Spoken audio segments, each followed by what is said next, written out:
Ladies and gentlemen, now take a seat, relax, sit back, because we are about to break down the biggest roadmap in the history of the game. And there is so much stuff coming. It is just mind-blowing, man. Like, the first time I read this, dude, I was running around the house. I just cannot believe the amount of stuff that is in this roadmap. So let's go over the headlines, and then we'll break everything down individually. So we got the release of Act 7 Chapter 2 and Chapter 3. Chapter 2 is going to have a new final boss, the Gwen Master. So it's Gwenpool who's stolen the powers of the Grand Master there. There's also going to be the release of Variant 8 in November. Karina's challenges go live today. We also have a brand new Abyss of Legends style challenge with 20 consecutive bosses going live next month in June. So in like 5 weeks, I think this should be live here, the Grandmaster's Gauntlet, and the final boss is going to be Nameless Thanos. Can't wait for that, dude. Nameless Thanos is an amazing fight. So like an Abyss of Legends, like level Thanos. Whew, I'm getting excited, and on top of that, I thought Karina's challenges were the Summer of Pain, but the Summer of Pain's coming, boys, and it's coming next month as well. So every week, running from June through to August, there is going to be a big, challenging new boss fight added into the game. It's going to be mad. And then also, Acts 1, 2, and 3 are getting a full revamp. They're completely changing the new player experience. They want to make it more exciting, and they actually want to teach new players how to play the game relevant to the characters that are actually in it now. Because Act 1, 2, and 3, like, they're so ridiculously easy. So yeah, those are all getting a revamp as well. We've also got a revamp in parts to Alliance War. There's new features come in. Loyalty store, undo button, energy, adjusting the top tier Alliance Wars. There's also going to be solo competitive mode, which appears to be kind of a form of PvP, very similar to the tournament they had last year. So it's draft battles, so you got like picks and bans, there's going to be clever buff combinations and all sorts of crazy stuff, but this is essentially going to be the game's answer to 1v1 PvP, and I am so excited for it, man. Like the Summoner Showdown format was really cool and really interesting, so to have this as a mode of gameplay that's coming a little bit later this year is just crazy. There's like additional stuff coming to Alliance Quest. Map 8 is coming a little bit later this year. There's also going to be a 6-star basic and featured arena coming with the release of Shang-Chi, and Shang-Chi is nuts, man. He's one of the best characters we've had this year by far. Him and Strife are just up there. Arguably, Shang-Chi is just like the golden boy of 2021 so far. So having Shang-Chi as the very first 6-star character, man, the arenas are going to be an absolute bloodbath. But yeah, we got a lot of arena changes to talk about as well. Also, they are working on the brand new feature Alliance Raids, which is set to release next year, hopefully fairly early on, where the whole Alliance takes on Galactus. And this is meant to be like the crown jewel of endgame Marvel Contest of Champions content, but Galactus raids are coming next year. So yeah, I'm very, very excited to see this, man. This is going to be absolutely crazy there. There's also going to be a complete overhaul to the mastery system, more flexibility. There's also going to be loadouts as well, and this is going to be coming next year as well. Unfortunately, not in the schedule for 2021. However, one thing that is going to be coming is Relics. So this is like a brand new additional buff item you can get for certain characters, which I think is going to be really cool and really interesting. And also the secondary thing is Strikers, and we talked about this like last year, and both of these are actually scheduled to come this year. So Strikers are like, what is it, additional characters that you can summon into the fight to like do a combo or a special attack. So yeah, there's like 2 additional ways to power up your characters even more. We are going to be breaking both of these new systems down in a little bit more detail, but essentially I think for progressing players these are going to be really, really good, because again it gives you more power in all of the existing content. Let's say you're struggling with like Act 6, Act 7, the variant content, Abyss of Legends. Again, Relics and Strikers are just even more power to progressing players, but I'm curious to see how they impact like top tier Alliance War, because I think kind of that's the big thing for a lot of Sweaty tryhards at the top, but again, at this point in the game, I'm all for like new systems that kind of make characters even more exciting and kind of give you something to chase and work toward building up. So yeah, hopefully the systems are good, but we'll talk about them a little bit more in a bit. And there's also just a general update on various things. So they're accelerating the progression level pre-uncollected. So again, they want to streamline the experience, kind of getting to Act 4, Act 5, and buff the rewards there to make it more accessible for new players. There are going to be, for now, no Thronebreaker crystals. So we've seen like a massive buff to the Cavalier crystals, dude. After the buff, the Cavaliers feel like so much better to open. I've just had like CEO opening after CEO opening. So yeah, I think for the current state of the game now, like Cavalier crystals are in a pretty good spot there, so I can understand why Thronebreaker crystals aren't needed, and of course it makes like the Cavalier drop rates more accessible to Cavalier players as well, which is very nice. Also, we have Wish Crystal update, so Wish Crystals are still a thing that they're working on, however there's no ETA at this time, so yeah, this is meant to allow you to target more specific champions directly, but again, we don't know too much about the structure of it. Now, on top of all of this as well, they're undergoing a big project called Project Genesis, which aims to kind of bring Marvel Contest to Champions and the tech and the back end into 2021. So they're looking at increasing load times, giving the game a brand new user interface, and also improving maps as well. So yeah, hopefully there's a lot of good stuff with performance here. But yeah, overall, man, again, there's a lot of stuff to digest today. I think this summer is going to be absolutely mental. There is so much content coming out, it's absolutely crazy. But anyway, let's go from the top and start breaking down like all of the individual announcements. So to dive into a little bit more detail, again, next week is going to be the release of Act 7 Chapter 2, and there's going to be a brand new universal boss, the Gwen Master. So it's Gwenpool who stole the ISO Spear from the Grand Master, and you can see here she actually has the same special attack as the Grand Master Special 2, which is very, very annoying. So yeah, I'm curious to see what this fight looks like and how similar it is to the Grand Master fight, if at all. But yeah, this should be hopefully a very fun challenge there. But also, we got the confirmation that Chapter 3 is going to be arriving in October. So it looks like this one's going to feature Kang as the final boss there. Some of the nodes from Chapter 1 are going to come back as well. But it looks like the format that they're going for, kind of looking at the artwork here, again, we got Gwenpool, Karina, Kang in the 3rd chapter, and a bit of a mystery in the 4th. But around the 6-year anniversary, we did have this trailer teasing a character who I believe is Iron Lad, and what happens in the sequence. Again, Kang is here, man. He's laughing, this man's having the time of his life, and then he just suddenly, like, rapidly ages and disintegrates, and then this new character, who I believe is Iron Lad, appears from behind him there. So you see Kang gets a little bit messed up, so I think this is how it's potentially going to play into the bigger story of Act 7 moving forward, and this man is maybe going to be the final boss that we're dealing with here.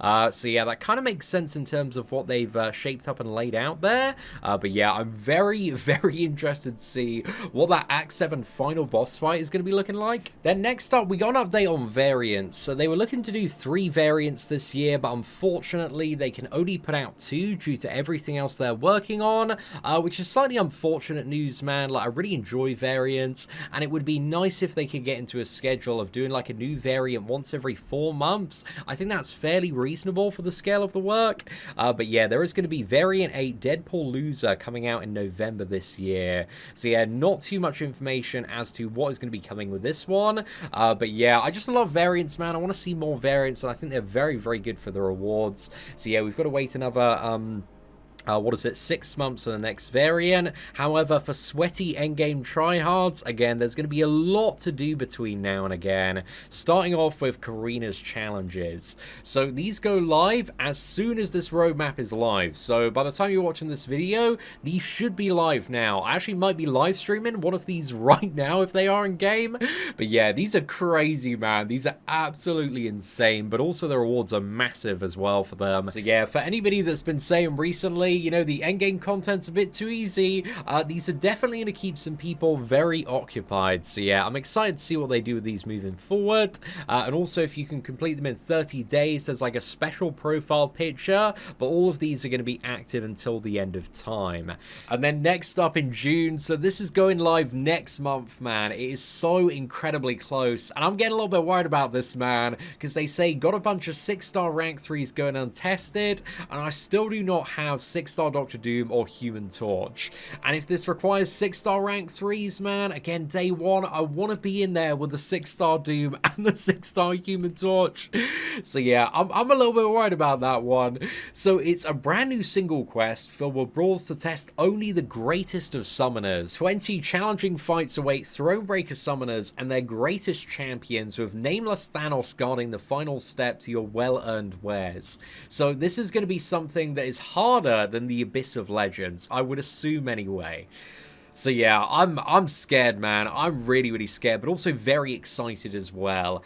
I am curious to see whether or not it's going to be like a blind challenge and you don't know who you're fighting, or whether or not you can actually scout out the fights, because I think depending on that factor, depends how rough our day one experience is going to be. So yeah, I'm scared that I don't have 6-star Human Torch and Doom, but aside from that, we do have Aegon up there, we got Nick Fury up there, so yeah, hopefully Aegon's going to be MVP, but Aegon's been really good for Abyss and also Labyrinth of Legends, so I've kind of got a feeling that they're going to do something in this one to like mess about with Aegon, or like make other champions better in comparison. So yeah, I'm interested to see what happens with this, but again, we've got like 5 weeks till this goes live, man, 5-6 weeks actually thinking about it, so yeah, it is not long at all now, man. So yeah, I'm excited, very, very nervous at the same time. And then we got the Summer of Pain as well. So it's upon us, boys. So they kept us waiting, but now it's time for a collection of truly insane challenges. Every week running from June till the end of August, they will release a single standalone fight. And these devilish fights will be tough in their own right, by accompanying them with a collection of brutal solo objectives that will test your roster, skill, patience, and the structural integrity of your mobile device as your grip tightens under the stress. The Summer of Pain has literally been hyped up for 1.5 years, man, so I'm curious to see if it is going to be a true Summer of Pain. But next month, with like the next Abyss of Legends plus Summer of Pain, it's going to be a painful month, plus like Karina's challenges as well, dude. The next 2 months for endgame players are going to be absolutely brutal. Anybody that's been saying like this game like isn't difficult enough anymore, I think is in for a very, very rude awakening.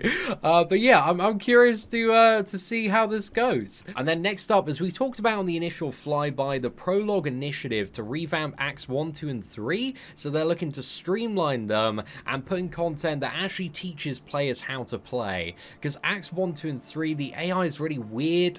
It's a little bit mindless as well, and it teaches you like a lot of bad habits about playing this game. So yeah, I'm very curious as to what they're going to do, and also what the rewards increase is going to look like for the early game as well, because they want to help people get to the you know, the collected, uncollected, Cavalier and Thronebreaker levels faster, so that they get a little bit more into Marvel Contest of Champions. So yeah, I'm all for an early game revamp, man. I really, really like the sound of that. They're moving on to talk about game modes, so they have confirmed that there are no planned updates this year for incursions, but they are going to be continuing to support them. Again, there was a bit of a bigger revamp a couple of months back. Also, when it comes to Alliance War, there's going to be a big update in June. So in the Loyalty Store, Alliance War boosters can now be purchased weekly. There's also going to be an undo button. The cap has been increased to 6, and also the refresh rate decreased to 45 minutes, so it's in line now with Alliance Quest. They're also going to be moving Tier 3 to Challenger difficulty, as well as rebalancing the number of alliances in the top 3 tiers as well. So yeah, for the future, they basically say that they're looking at Alliance War, and they understand like everybody's got their own different issues and problems with Alliance War, from alliance to alliance, tier to tier. So they're looking at making making changes and kind of keeping an eye on the ball there. But at the same time, as somebody that like really doesn't like Alliance War and has not enjoyed it for quite some time, there's nothing I read here and I go, wow, this looks amazing. I need to get back into playing Alliance War. I just still don't care about it, man, because Alliance War literally consumes your entire life. So yeah, I'm just not fussed, dude. It's just really still not worth it for me. So I'm much more interested in solo competitive that I can play hopefully at my own pace whenever I want to. So yeah, I'm looking forward to that. But anyway, let's talk about solo competitive. So it's happening, and it's happening this year. So a brand new game mode is coming to the contest, and our goal is to deliver it in 2021. So yeah, not an exact timeline, but it is going to be coming this year. Again, could be like 3 months from now, could be in December, we really don't know. But it's codenamed Draft Battles at the moment, and it's an all-new solo competition that will test your skills, strategy, and cunning against other summoners for the very first time. And it takes early inspiration from the Summoner Showdown event, and it features picks and bans alongside strategic buff choices with a skill-based scoring system that creates a gameplay experience that early testers have said they enjoyed more than anything before in the contest. So yeah, I think this has the potential to be absolutely huge, man. But I'm also very curious to see how it's going to work. Again, with all the players in Marvel Contest of Champions, there are going to be so many different brackets of PvP, I would assume. But yeah, this has the potential to literally be like game-changing for Marvel Contest of Champions and add a whole new element, a whole new community, a whole new way of like doing and streaming content. I can't wait for it, man. I'm really, really excited. And yeah, I just feel like it's going to be so much fun. So yeah, you get to pick and ban champions for your opponent to face off against. So I assume it's based on the roster that you have. You can also layer on clever buff combinations to outfox your challenger and use the depth of your roster to mix up the meta and create new winning combinations. You can also put your skills to the test and battle against your opponent's defenders and rise the ranks for completely unique rewards to the contest, and those rewards are going to be the Relics, and we'll talk about those in a second as well. But also in Alliance Quest, there is going to be new officer tools next month that allow you to set up and plan an entire cycle of AQ in one go. Also, auto start selected maps with all 3 battle groups. You can also select modifiers and see all possible rewards from one easy interface, and there's also massive time savings and a far simpler planning for Alliance Quest as well. But also later this year there is going to be map 8 in Alliance Quest, and this is probably going to have maybe a little bit of tier 6 basic, maybe a little bit of tier 3 alpha, and they're going to start to integrate this a little bit more. But also on top of that, we have brand new arenas that are literally arriving this month in Marvel Contest of Champions. So a week from now, this new arena system is going to be live in the game. So instead of like 4 different arenas, you got the 3-star, 4-star, and 5-star featured, and also the 4-star basic that all run at the same time at the moment. There are going to be 2 6-star hero arenas. So you got the featured one and the basic one that run at the same time, and each one has the current 3-day structure. But each one, the top 100 get the 6-star hero, 101 to 500 get the 5-star hero, and basic is still the same, so it's a blue character that doesn't give you the 420 levels. Also, for each of these arenas, they have the 3 and the 4-star champion as a milestone in the rewards, so you no longer have the 3-star or 4-star featured arena. Instead, you just go for the 6-star featured one, and just by doing the milestones in that arena, you can get both the 3-star and the 4-star hero,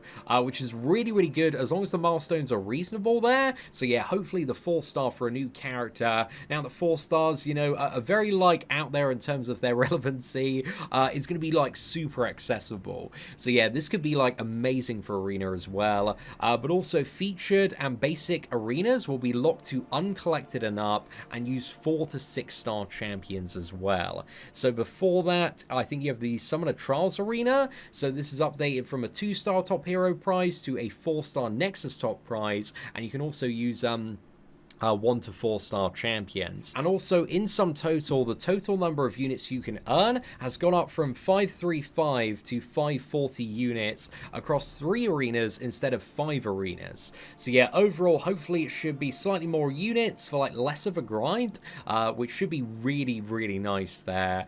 And then also, again, the first version of these new arenas arrives next Thursday on May 13th there, and the featured hero is Shang-Chi, and the basic hero is Falcon there. So again, there's going to be a 6-star basic and a 6-star featured, and they're both really good champions on the debut.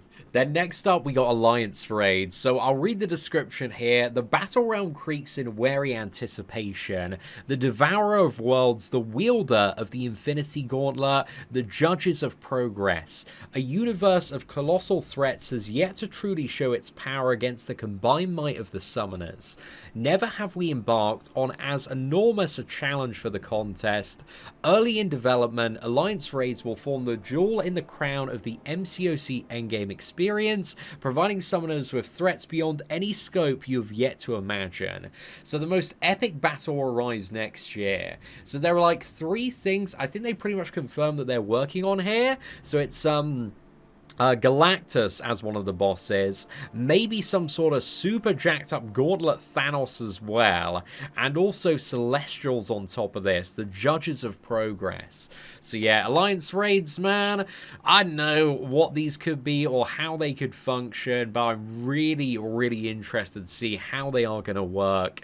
But yeah, I really hope it's like this new, fresh, just epic gameplay experience that kind of pits the whole Alliance against a massive boss. So yeah, I'm curious to see how they're going to do it, but also like I'm very excited to see how this one's going to turn out, man.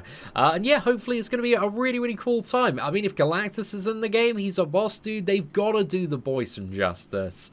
So yeah, very excited for that. But then next up, we've got updates to the mastery system that are going to be arriving next year. So there's going to be new masteries, and the old list is being overhauled to reduce the amount of useless masteries, and they're going to add in also brand new gameplay mechanics, tools, and toys to play with in content. There's also going to be with this system as well, mastery loadouts with Masteries 2.0. So yeah, they're looking at building the new system with loadouts in comparison to adding loadouts to the old system, and also adding more flexibility. So yeah, hopefully this is just going to be amazing, man. I'm really, really interested to see what they do with Masteries. And again, this is like one of the 3 new ways that champions can be buffed via new systems. And for progressing players, because again, for a new player or a progressing player, there is so much content in Marvel Contest of Champions, and I think as endgame veterans, we've really got to acknowledge the journey that progressing players have to go on to kind of get to the level where they've like conquered the endgame of Marvel Contest of Champions. So new power and more tools to kind of help them along that journey, I think overall is a good thing for the game to kind of get more players into it. So yeah, I'm excited for that. But then we also have Relics as well. So Relics you're going to initially find in the new solo competitive mode. I would imagine, I don't know if like this is an incorrect guess, but I know Kabam love money. So either this mode is going to have some sort of like limited entries and you got to pay for them, or there's going to be some sort of new relic bundles as well, but I imagine relics are going to be sold as well. So Relics power, the great definer is power. Power is what we all seek in the Contest of Champions, and in 2021 they aim to grow that power. Relics are coming. Relics are all new cores of power that provide individual champions with the ability to apply custom buffs to their kit. And individual relics act as a vessel for a collection of new buffs with a host of new unique abilities tied to each one. And for the first time, you'll be able to apply collectible mastery-like buffs to individual champions. And you're going to find these in solo competitive mode, and they're going to be slowly rolled out as rewards for other modes of gameplay as well. And at launch, you'll be able to use your relics and their power in solo competitive, and also a few other modes and content before they roll it out across the entire game after launch. So you collect the relics, so unique objects with different slots that offer new power and mastery-like buffs to individual champions.